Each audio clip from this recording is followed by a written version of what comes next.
مرحبا بكم في برنامج السلقلقي تحت المجهر.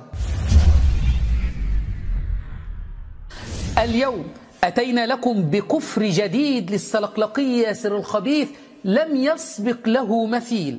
خرج علينا ناطقا بالكفر قائلا أن عين الإيمان وعين التوحيد أن نقول جميعنا أن علي هو الذي علا فقهرنا، وهو الذي يحيي ويميت، وهو الأول وهو الآخر وهو الظاهر وهو الباطن. كفر، وأي كفر؟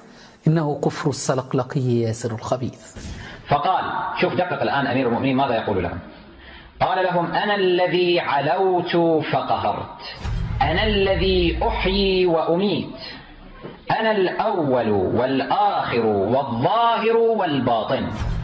هذا القاصر في عقله حينما يسمع مثل هذا الكلام يقول هذا كفر، كما حصل فعلا. الآن سأتم لكم الرواية وتجدون يقول هذا كفر. لكن العالم الفاهم يعرف أن هذا عين الإيمان، عين التوحيد.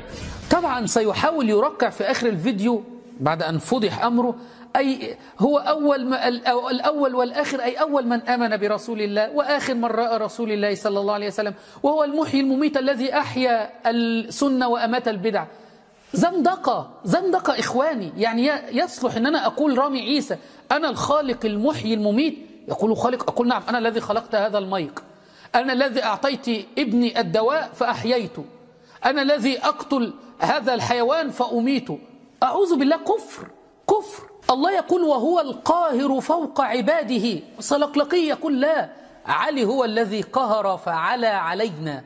الله يقول هو الذي يحيي ويميت، فإذا قضى أمرا فإنما يقول له كن فيكون. السلقلقي يقول لا، الذي يحيي ويميت هو علي بن أبي طالب.